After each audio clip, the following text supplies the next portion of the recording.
Welcome to the second episode of the CI/CD for Power BI with Azure DevOps and Microsoft Fabric. My name is Mikel Campo, and in this episode, we will explore how we can automate content validation and build. Regarding the episode content, here you can see what will be covered. We will start with a brief overview of what will be seen in episode 2 and how it is related to the other episodes in the series. Later, we will see the theoretical content you must know to follow the episode. In third place, we will see what do we need as a prerequisite to follow the demo exercises. Then, we will follow with an overview of the use cases we will see in the demo. After that, we will jump to the demo, where we will dive into these use cases. And finally, we will wrap up with some key takeaways and conclusions. As you may know, and the series title says, it's all about DevOps. Here is a schema where we can see the different stages in the CI/CD process. The first two of them, develop and collaborate, were shown in episode 1, but the last step, the deployment, will be explained in this and the next series chapter. If we pay attention to the first sentence, we focus on automatically integrating changes and streamlining content publishing. This means that we ensure that any update or modification is merged and deployed, reducing the manual effort required and minimizing errors. To achieve this, we use a service that automates testing, management, and content deployment. By utilizing customized programmatic steps, we can create a reliable and efficient pipeline that handles everything from running tests to deployment content. This approach not only speeds up the deployment process, but also ensures consistency and quality in every release. It is important to mention at this point that in this episode, it will only be shown the part of testing and building automatization, and the deployment part will be shown in the next episode. In this slide, you can see a high overview schema of how all episodes are related. On the top, we can see episode 1, which was about developing and collaborating. On the bottom left, we can see the episode 2, that will be about validation and building pipelines. And finally, at bottom right, we'll see the release pipelines on episode 3. Let's see what we should know about Azure Pipelines. For those who are wondering what an Azure pipeline is, the definition will be a combination of continuous integration, continuous delivery, and continuous testing to automatically build, test, and deliver content.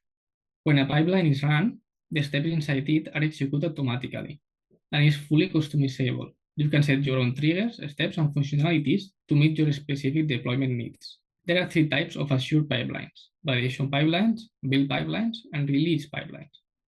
As you may guess, we are only focusing on continuous integration. CI is an automated practice used to merge and test codes. It helps to catch bugs early in the development cycle and execute automated tests to ensure quality. By doing so, CI systems facilitate frequent deployment. How can we implement CI using these 2 types of pipelines? The validation pipelines. These pipelines perform basic quality checks on data models. They can be automated by using tools like Best Practice Analyzer or by running like DAX queries against the published semantic model. And build pipelines. These pipelines prepare the data models for publication. They compile the model metadata into a single file, which is then ready for publication. As we are approaching to the demo, there will be shown a list of prerequisites in order to follow it. The first one is that we will be working in a Microsoft Fabric data platform. It's also needed Visual Studio Code for managing repositories.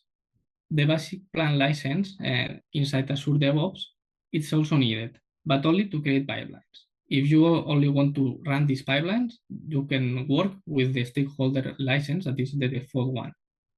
You will also need to configure a service principal to work on the workspace using DAX queries. And finally, we also recommend to install the Azure DevOps extensions in order to resolve conflicts easily. Let's see the different practical use cases that will be covered.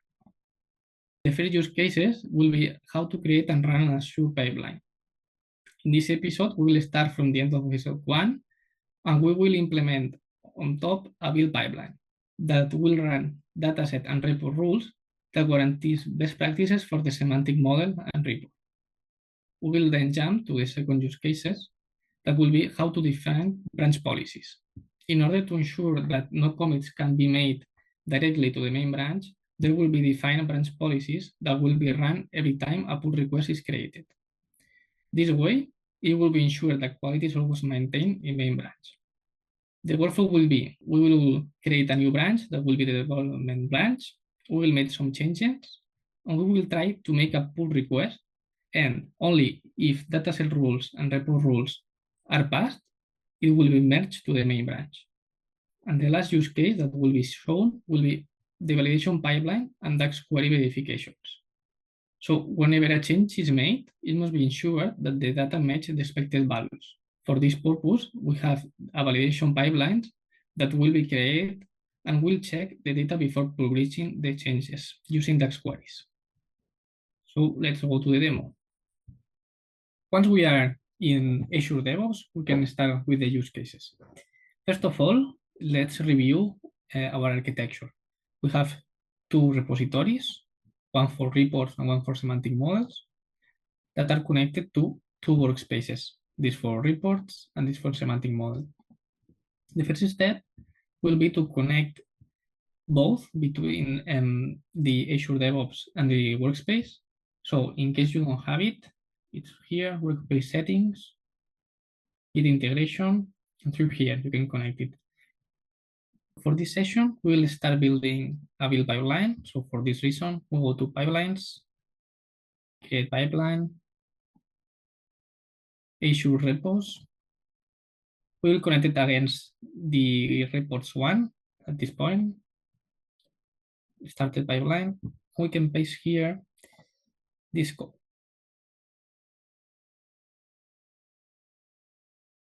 What does this code? First of all, it downloads the PV inspector, and in case we don't have the test files, it downloads the default ones. Okay. After that, we have the task that is just for running these report rules. So once we have this code here, click on save and run,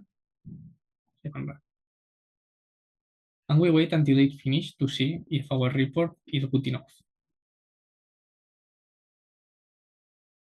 Once the execution is finished, you can see here on the middle the errors and warnings for this execution. We can enter the detail. Here on the left, you see all the steps of the pipeline, like initialize, checkout, download the dependencies, and the run.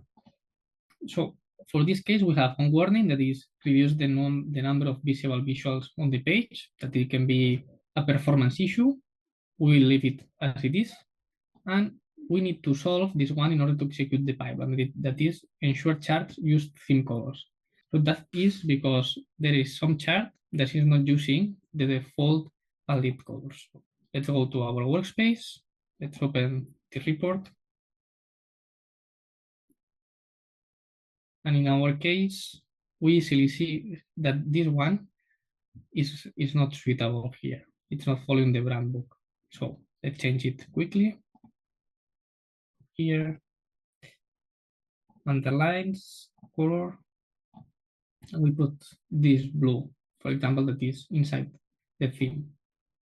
Okay, so let's save.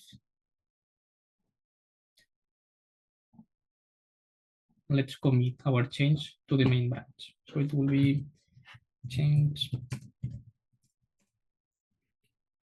about this description and commit. So once this change here is committed, we can go back to DevOps and run again the pipeline. Once it's finished, we will see that we only have one warning, but it passed. So the pipeline is successfully executed. So we can enter again to see the detail, but we'll have this warning, but we will leave it as it is. So for this repository, I use the default rules, but if you want to modify them to customize to your model, you should add this file here, that it's a JSON file under the source repository.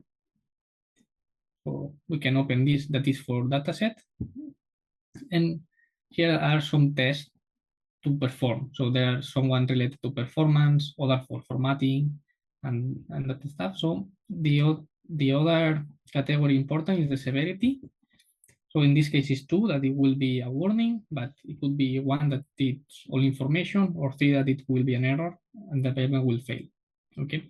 So I don't know. Some examples are avoid floating data point data types, reduce usage of long length column with high cardinality, or something more. For DAX, data columns must have a source column. There are a lot of them, but this is fully customizable for you. Okay. So let's go a step deeper and let's create some branch policies. Okay. So let's go to branches. Under semantic models that we will work for semantic models in this case, we'll go to branch policies. And here on build validation, we'll click the plus button and we will add the branch policy. So we need first to create the pipeline. Here as the other thing, but as the other one, but related to this repository of semantic models. Let's copy the same code, but just for run dataset rules. We can save and run. Let's see what happened. Okay, when it finishes, we see a lot of warnings, but don't pay attention right now. We'll see it later. We go again to branches. Under semantic model repository, and we'll set a branch policy. We'll go here to branch policies. Under the validation category, the plus icon. The build line will be this new one.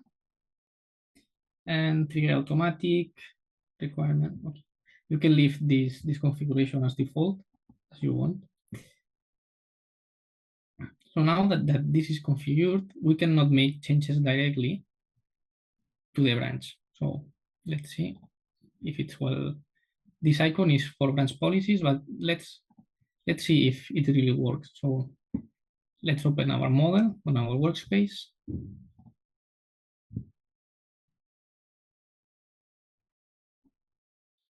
We'll create a new measure that it will be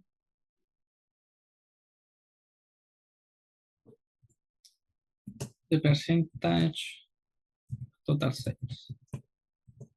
It will be total sales divided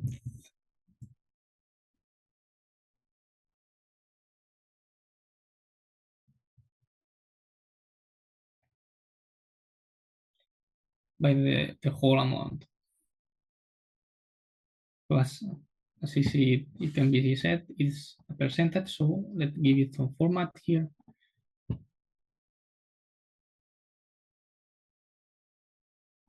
Okay, so let's go to the workspace again, and we'll try to commit these changes to the main branch. So let's say we added total, the total sales measure. Let's commit. And it displays this error that it says committing to this branch is forbidden due to the branch policy. So that's what we expect. So what should we do? We can check out new branch. Let's call it development.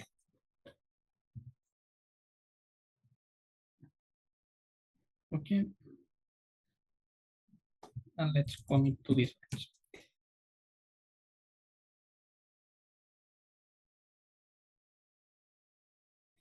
Okay. And if we go back here and go to branches, we can create a pull request. So this pull request will do that this branch of development will merge into main branch. So let's create. Okay. And here, let's click on autocomplete. And this will run the pipeline. And if the pipeline executes successfully, it will automatically merge both branches and delete the development branch. Let's see what happened.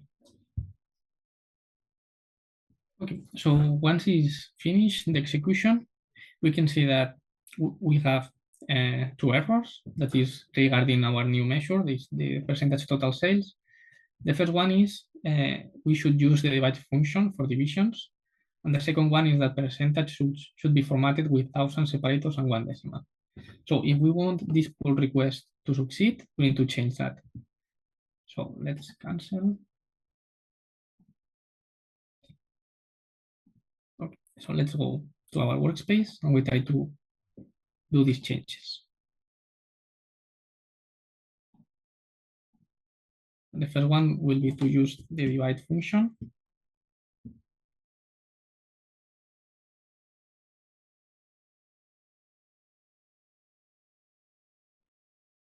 And the second one will be to have one decimal place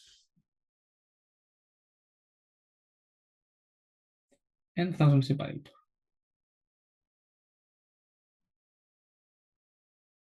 Okay, so we can submit these changes. So let's go again to source control. Let's say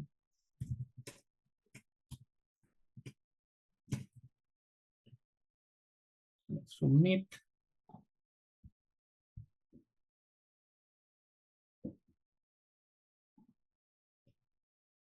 So let's go back here, and as we see, it automatically started the execution of the pipeline. So we'll wait until it finished to see if now the merge is successfully done.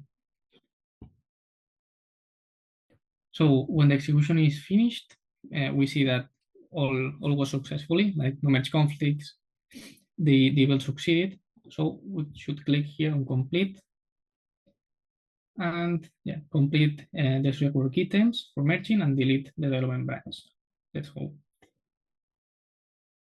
We should wait until this finished. And once it's finished successfully, we are done here. Let's jump to the third use case, that it will be to validate this model with DAX queries. So for that reason, the first thing we need to do to set up a variable group. So let's click on the pipelines library, new variable group. Let's call it testing credentials. We get these three.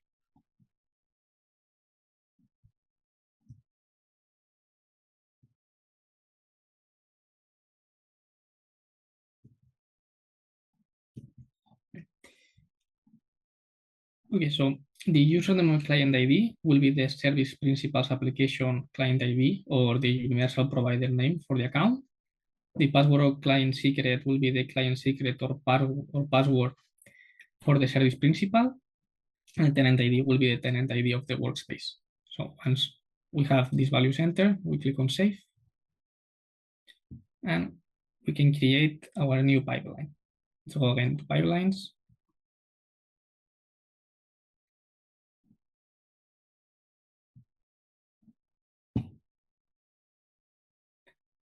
Again, Azure repos Git, again, semantic models, and started pipeline.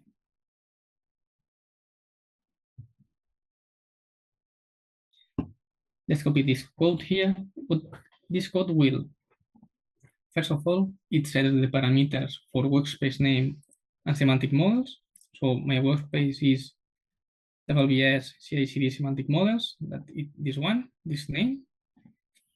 The dataset ID is the ID of the semantic model. In case you want to test more than one, you should put here a comma and the other ID here. In our case, we'll only test one. Here, pick the values for the variable group that we set up, that is the testing credential group, and start the job. What this does is, first of all, install this module, invoke DQB testing, and for every dataset that is in the list, execute it, like invoke DQB testing for this workspace, this credential, this tenant, this dataset ID, and the output. Okay, but before running it, we need to define what this DAX test will be. So we'll go to our desktop application. We go to the fourth view here under the DAX one. And I have here a predefined test. What I will do is to compare two things to see if we have the expected values. So I want to see if the total sales for 2011 match this number from here. Okay, and the other one is if the year, we have lot of data, so we need to manage this data, and we should filter it by the current year and the 2 years before. So it will be the max year with the current year minus 2, and the other one is seeking the minimum. So finally, it will add a new column that is past one, that it will be a true or false depending on if these values are equal. So this structure needs to be the same as the test will look for that. So let's do a little spoiler of what will be seen on the pipeline. So we execute this test. We see here, let me make this bigger, that the total sales are the same. Okay, so this will be good, but the years are not okay. So in our data, we start the values from 2005, and we should start from 2016. So there is something in our Power Query that is not filtering well. So let's save this. We should also save this file as some name, whatever you want, .tests, as this script will search for these ones. Okay, so let's go to the DevOps to see what's happening. So once we have our test files done, we'll click on Save and Run.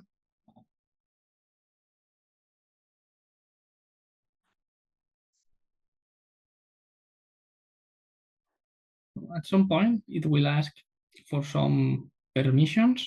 So let's click on View, and it asks for permission for the variable group. So let's click on Permit again, and it will run the execution. Once it's finished, and as we saw on the desktop application, we have some error. And in the detail, we can see, first of all, that the total sales for 2011 passed. So the expected value match the actual value. But otherwise, the test for the years is not matching. So it will fail the execution, and we cannot proceed. So in case to solve it, we should go back to our desktop application, solve the errors, and run again. And until here, all the use cases we mentioned. So let's jump again to the presentation. Finally, let's wrap up. First of all, let's recap a bit and see the overview of the test follow-ups in the demo. The first one was to connect Fabric Workspace to Azure DevOps. This was shown in episode 1, but we need to assure that the workspace is still connected. We then created and ran an Azure DevOps build pipeline. It failed, and then we modified the rules. We defined branch policies for a new branch we created, and we created the pull request in order to merge these two branches. If conflicts were appearing, we resolved them. Finally, we updated the Fabric Workspace. For the last use case, we created the DAX test files, and then create and run the Azure DevOps validation pipeline that use these DAX test files. Let's see the conclusions. Automate as much as possible, but human validation is still needed. By automatizing the validation and build process, it increases the efficiency and reduces errors. But human interaction for some tasks is still crucial to ensure that the final product meets the user expectations. Easy to implement as there are predefined examples. Azure Pipelines provide predefined templates that simplify the configuration.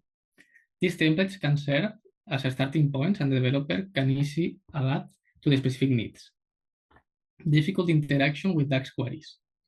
Integrating DAX queries requires some extra configuration. High flexibility to adapt the pipelines to any project built on Azure. Azure Pipelines offer extensive customization options allowing developers to tailor CI/CD workflows to fit the specific needs and complexity of the projects. Stable and consistent delivery thanks to the ability to track changes during the content lifecycle. Azure Pipelines provide robust version control and change tracking capabilities through the content lifecycle. Coming next, it will be the episode 3, where it will be covered the deployment stage. Thank you all for attending. Stay tuned for episode 3, and if you have any doubt, don't hesitate to contact us or to leave a comment.